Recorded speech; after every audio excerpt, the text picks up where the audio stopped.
আসসালামু আলাইকুম। প্রিয় দর্শক, অন্য মঞ্চের আলাপচারিতায় আপনাদের সকলকে আমন্ত্রণ জানাচ্ছি। ভারত বিরোধিতায় নেপাল প্রধানমন্ত্রী ক্ষমতাচ্যুত, এরপর কি বাংলাদেশ? নেপালের আগামী প্রধানমন্ত্রী হতে যাচ্ছেন একজন ভারতপন্থী। এই আলাপগুলো আমরা এই মুহূর্তে বিশ্লেষণ করবার চেষ্টা করব।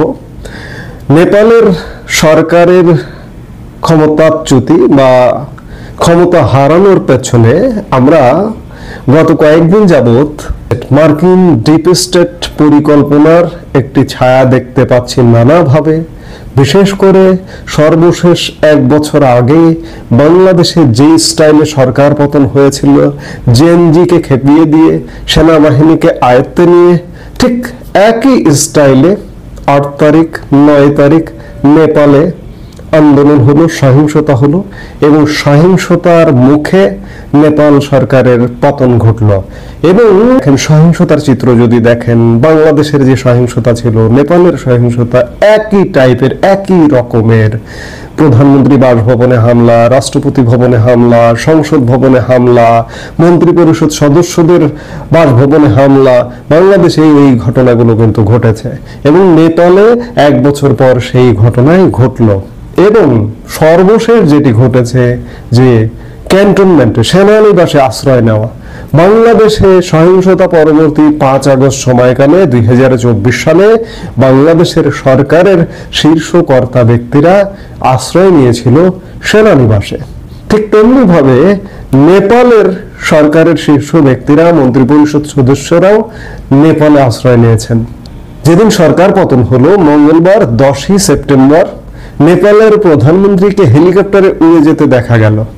অনেকে ধারণা করেছিলেন, বেশিরভাগ মানুষ ধারণা করেছিলেন যে তিনি হয়তো দেশ ছেড়েছেন, কিন্তু সর্বশেষ গতকালকে যেটি জানা গেল যে ওলি, কেপি শর্মা ওলি নেপালে সেনাবাহিনীর আশ্রয়ে আছে এবং শিবপুর ব্যারাকে রয়েছেন তিনি। এই সেনা হেফাজতে থাকাকালেই নেপালের প্রধানমন্ত্রী কেপি শর্মা ওলি একটা বিস্ফোরক দাবি করে বসেছেন যে ভারতকে ক্ষুব্ধ করবার কারণেই তাকে ক্ষমতাচ্যুত হতে হয়েছে। কেপি শর্মা ওলি সরাসরি ভারতকে দায়ী করলেন। ওলির দাবি, একাধিক সংবেদনশীল ইস্যুতে নয়াদিল্লিকে চ্যালেঞ্জ করার সাহস দেখান তিনি, আর সেই কারণে তাকে ক্ষমতা থেকে সরতে হলো। ঠিক কোন কোন ইস্যুর কথা জানিয়েছেন? ওলি দাবি করেছেন যে ভারতের ক্ষুব্ধ হওয়ার অন্যতম কারণ লিপু লেক বিতর্ক, যে এলাকাকে নিজেদের অঞ্চল বলে দাবি দিল্লির, অন্যদিকে ওলির সরকার তার নেপালের এলাকা বলে দাবি করেছে। এছাড়া অযোধ্যা তথা রামের জন্মস্থান নিয়ে ভিন্ন দাবি করায় তাকে রাজনৈতিক ক্ষমতা হারাতে হয়েছে, এমনটা দাবি স্বয়ং নেপালের প্রধানমন্ত্রীর। সরাসরি তিনি বলেন, অযোধ্যায় রামের জন্মস্থান নিয়ে বিরোধিতা করায় আমি ক্ষমতা হারিয়েছি। জানা গেছে নিজ দলের সাধারণ সম্পাদককে লেখা চিঠির মাধ্যমে তিনি ক্ষমতা হারানোর বিস্তারিত কারণ ব্যাখ্যা করেছেন। 2020 সালের জুলাই মাসে তৎকালীন প্রধানমন্ত্রী কেপি শর্মা ওলি ভগবান রামকে ভারতীয় না বলে নেপালি বলে দাবি করে বিতর্কের জন্ম দেন। ওলি বলেন, ভগবান রামের রাজ্য অযোধ্যা নেপালের বীরগঞ্জের পশ্চিম দিকে অবস্থিত এবং ভারত একটি বিতর্কিত অযোধ্যা তৈরি করেছে। ওলির দাবি নস্যাৎ করে ভারতের বিশেষজ্ঞরা। যে লিপু লেকের কথা ওলি উল্লেখ করেছেন, সেই লিপু লেক নিয়ে দীর্ঘদিন যাবৎ ভারত এবং নেপালের মধ্যে একটা দ্বন্দ্ব রয়েছে। এই বিতর্কের মূলে রয়েছে কালাপানি অঞ্চল।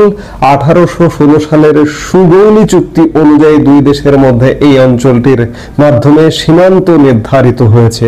কালী নদীর উৎপত্তি স্থলকে নির্ধারণ করে সীমান্ত নির্ধারণ করা হয়েছে। নেপালের দাবি হলো কালী নদীর উৎপত্তি লিম্পিয়া ধুলা থেকে, যা লিপু লেকের উত্তর পশ্চিমে অবস্থিত। তাদের দাবি, এ অনুযায়ী কালাপানি ও লিপু লেক উভয় নেপালের ভূখণ্ড। অন্যদিকে ভারতের দাবি, নদীটি কালাপানি গ্রামের কাছে শুরু হয়েছে, ফলে এই অঞ্চলটিকে নিজেদের উত্তরাখণ্ড রাজ্যের অংশ হিসেবে দাবি করে তারা। নেপালের সাবেক প্রধানমন্ত্রী কেপি শর্মা ওলি সরকার এই অঞ্চল নিয়ে কঠোর ছিল। ওলি ঘোষণা দেন, মহাকালী নদীর পূর্ব দিকে লিম্পিয়াধুরা, লিপুলেক এবং কালাপানি নেপালের অবিচ্ছেদ্য অংশ। এই ঘোষণার পর ভারতকে ওই অঞ্চলে রাস্তা নির্মাণ এবং বাণিজ্যিক কার্যক্রম বন্ধ করতে অনুরোধ করেছিল নেপাল। এমনকি দেশটি চীনকে জানিয়েছিল এটি তাদের ভূখণ্ড। তবে ভারত নেপালের অনুরোধ প্রত্যাখ্যান করে বলেছিল 1954 সাল থেকে তারা লিপুলেক দিয়ে চীনের সঙ্গে বাণিজ্য করছে। এবং আরেকটি বিষয় নিয়ে নেপাল বেশ অনড় ছিল, অযোধ্যা ও দেবতা রামের জন্মস্থান নিয়ে প্রশ্ন। 2020 সালের জুলাইয়ে কেপি শর্মা ওলি বলেছিলেন দেবতা রাম ভারতে নয় নেপালে জন্ম নিয়েছিলেন। তিনি মন্তব্য করেন রামের অযোধ্যা রাজ্য নেপালের পূর্ব বীরগঞ্জে অবস্থিত। ভারত আরেকটি ভুয়া অযোধ্যা তৈরি করেছে। তিনি ওই সময় বলেন দেবতা রাম সীতাকে বিয়ে করেছিলেন, কিন্তু ভারতে জন্ম নেওয়া রাম কিভাবে নেপালের জনকপুরের সীতাকে বিয়ে করেছিলেন। প্রাচীনকালে দূরবর্তী স্থানে বিয়ের প্রচলন ছিল না বলে মন্তব্য করেন ওলি। ওলি বলেন আমাদের মধ্যে ভুল ধারণা আছে সীতা ভারতের রামকে বিয়ে করেছিলেন, কিন্তু রাম ভারতীয় নয় নেপালি ছিলেন। ওই সময় কোনো ফোনও ছিল না, তাহলে তারা কিভাবে যোগাযোগ করেছিলেন? প্রাচীন আমলে আশপাশের রাজ্যগুলোর মধ্যে বিয়ে হতো, অত দূরে গিয়ে বিয়ে কেউ করতো না বলেন ওলি। এমন বক্তব্য দেওয়ার পর তার বিরুদ্ধে ব্যাপক সমালোচনা হয়। কেপি শর্মা ওলি নিজে স্বীকারোক্তি দিলেন যে ভারত বিরোধিতার কারণে তার পতন হয়েছে। এই কথা সত্য যে ভারত বিরোধিতার কারণে হোক আর মার্কিন ডিপ স্টেট হোক কিংবা মার্কিন ডিপ স্টেটকে ভারত সহযোগিতা করে হোক, যেভাবে হোক নেপাল সরকারের পতন ঘটেছে।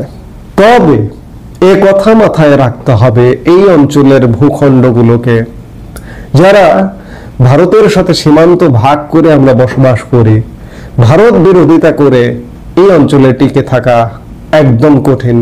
শুধু ভারত সীমান্ত ভাগ করে নয়, ভারত বিশ্বের একটি অন্যতম প্রধান শক্তিধর দেশ। বাকি বিশ্ব আপনাকে কাউন্ট করবে তখন যখন আপনাকে ভারত কাউন্ট করবে। আমি এটি বরাবর বলি, আজকেও বলছি যে ভারত যদি আপনাকে কাউন্ট না করে, গণনায় যদি না রাখে, তাহলে আপনি ক্ষমতায় টিকে থাকতে পারবেন না। নেপালও ভারতের একটা সীমান্ত দেশ। নেপালেরও 1700 কিলোমিটার বর্ডার আছে ভারতের সঙ্গে।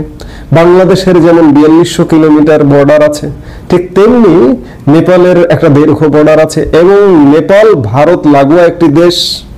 ভারতের সাথে বিরোধিতা করে সেখানে টেকা যাবে না। সেটি যেই হোক, যেভাবেই হোক না কেন, যে প্রক্রিয়ায় হোক না কেন, মার্কিন ডিপ স্টেট, ভারতের যুক্ততা কিংবা মার্কিন ডিপ স্টেট এবং ভারত একসাথে যুক্ত হয়ে নেপাল সরকারের পতন ঘটিয়েছে কিনা এটি ভবিষ্যতের ইতিহাস বলবে। এর অর্থ এই দাঁড়ায় যে ভারত বিরোধিতা করে এই অঞ্চলে টিকে থাকা অত্যন্ত কঠিন ব্যাপার। এই সিগন্যালটা বাংলাদেশের জন্য প্রযোজ্য। কেপি শর্মা ওলির স্টেটমেন্টের আলোকে এই দাঁড়ায় যে এই অঞ্চলে দক্ষিণ পূর্ব এশিয়ায় ভারত বিরোধিতা করে টিকে থাকা ডেফিনেটলি কঠিন। আজকে এই জন্য বাংলাদেশ প্রসঙ্গ আসছে। বাংলাদেশে এই মুহূর্তে একটি অন্তর্বর্তীকালীন সরকার দায়িত্বপ্রাপ্ত এবং এই সরকারটি আপাদমস্তক ভারত বিরোধী সরকার। এই সরকারটি আপাদমস্তক পাকিস্তানপন্থী সরকার। এই সরকারটি একটা ঝুলন্ত অবস্থায় আছে, দুর্দুল্যমান অবস্থায় আছে, যে কোনো সময় নেপালের পরিণতি আবারও বাংলাদেশে আর একটা ঘটে কিনা সেটি দেখার জন্য আমাদের নিশ্চয়ই অপেক্ষা করতে হবে। আরেকটি বিষয় যে কেপি শর্মা ওলি অভিযোগ করলেন যে ভারত বিরোধিতার কারণে তার সরকারের পতন হয়েছে। আপনারা খেয়াল করে দেখুন যে আগামীতে আজকে কালকের মধ্যে নেপালে যে অন্তর্বর্তীকালীন সরকারটি গঠিত হবে, সেই সরকারের প্রধানমন্ত্রীর দৌড়ে এগিয়ে আছেন একজন ভারতপন্থী।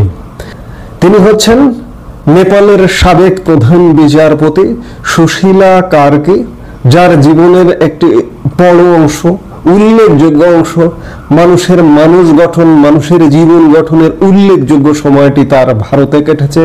সব ঠিকঠাক থাকলে সুশীলা কার্কি নেপালের আগামী প্রধানমন্ত্রী হতে যাচ্ছেন। বুধবার 5000 যুবক আন্দোলনকারী একটি ভার্চুয়াল বৈঠক করে অন্তর্বর্তী সরকারের প্রধান হিসেবে কার্কির নাম প্রস্তাব করেছে। কিন্তু কে কার্কি? প্রধানমন্ত্রী হিসেবে কেনই বা তার পক্ষে এত বেশি সমর্থন মিলেছে? 1952 সালের 7 জুন নেপালের বিরাটনগরের শঙ্করপুরে জন্ম কার্কির। রাষ্ট্রবিজ্ঞান নিয়ে পড়াশোনা করেছেন, স্নাতক এবং স্নাতকোত্তর করেছেন ভারতের উত্তর প্রদেশের বেনারস হিন্দু বিশ্ববিদ্যালয় থেকে। আমি খানিকাকে বললাম যে একজন মানুষের মানুষ গঠন হয়ে ওঠে সাধারণত বিশ্ববিদ্যালয় জীবনে। এই কার্কি পড়াশোনা করেছেন ভারতের উত্তরপ্রদেশের হিন্দু বিশ্ববিদ্যালয়ে, যার কারণে খুব স্বাভাবিকভাবে ভারতীয় প্রভাব তার মধ্যে আছে। জীবনের প্রথম দিকে তিনি শিক্ষকতা করেন, পরে 1979 সাল থেকে তিনি আইনজীবী হিসেবে কাজ শুরু করেন। 2016 সালে তিনি নেপালের সুপ্রিম কোর্টের প্রথম মহিলা প্রধান বিচারপতি হিসেবে নিযুক্ত হন। ঘটনাচক্রে প্রাক্তন প্রধানমন্ত্রী কেপি শর্মা ওলির নেতৃত্বাধীন সাংবিধানিক পরিষদই কার্কিকে সেই পদে বসায়। বিচারপতি থাকাকালীন তিনি একাধিক যুগান্তকারী রায় দিয়েছিলেন এবং নিজেকে একজন সংস্কারবাদী হিসেবে তুলে ধরেছিলেন। দুর্নীতির দায়ে নেপালের প্রাক্তন মন্ত্রী জয়প্রকাশ গুপ্তকে তিনি দোষী সাব্যস্ত করেছিলেন। জয়প্রকাশ ছিলেন নেপালের প্রথম কোন মন্ত্রী যিনি দুর্নীতির দায়ে জেলে যান। এছাড়া শান্তিরক্ষা মিশনে দুর্নীতি থেকে শুরু করে বিতর্কিত নিজগড় ফাস্ট ট্র্যাক প্রকল্প, বিভিন্ন সংবেদনশীল মামলার সঙ্গে যুক্ত কার্কি। এরপর 2017 সালে নেপালের কমিউনিস্ট পার্টি এবং নেপালি কংগ্রেস তার বিরুদ্ধে ইমপিচমেন্ট প্রস্তাব আনে, তবে ব্যাপক জনসমর্থন জোরে তা প্রত্যাহার করে নেওয়া হয়। অন্তর্বর্তী নেতা হিসেবে প্রাথমিকভাবে কাঠমান্ডুর মেয়র বালেন্দ্র শাহর নাম উঠেছিল। জেনজির তরফ থেকে তার সঙ্গে বারবার যোগাযোগের চেষ্টা করা হলেও তিনি সাড়া দেননি। নেপালের সংবাদ মাধ্যমকে জেনজির এক প্রতিনিধি বলেন, যেহেতু তিনি আমাদের ফোন ধরেননি তাই আলোচনা করে অন্য নামে চলে যায়। সবচেয়ে বেশি জনসমর্থন মেলে সুশীলা কার্কির পক্ষে। জানা গেছে তরুণ প্রজন্ম কার্কির কাছে প্রস্তাব নিয়ে গেলে তিনি সমর্থনের জন্য কমপক্ষে 1000 লিখিত স্বাক্ষর চেয়েছিলেন। যদিও তাকে অন্তর্বর্তী সরকারের প্রধান হিসেবে সমর্থন করে ইতিমধ্যে 2500-এর অধিক বেশি স্বাক্ষর সংগ্রহ হয়েছে। তবে কার্কি সম্মতি দিলেই তিনি আনুষ্ঠানিকভাবে প্রধানমন্ত্রী হতে পারবেন না। এর জন্য প্রথমে তাকে সেনাবাহিনীর শরণাপন্ন হতে হবে। এরপর প্রেসিডেন্ট রামচন্দ্র পৌডেল অনুমোদন দিলেই তবেই ক্ষমতায় বসবেন কার্কি। এরপর শান্তি কি ফিরবে নেপালে? এর উত্তরটা নিশ্চয়ই সময় দেবে। খেয়াল করে দেখুন যে কেপি শর্মা ওলি অভিযোগ করছেন যে ভারতের বিরোধিতার কারণে তার পতন হয়েছে এবং ক্ষমতার মসনদে বসছেন একজন ভারতপন্থী যিনি ভারতে বেড়ে উঠেছেন। কি ঘটতে যাচ্ছে নেপালে? এরপরে কি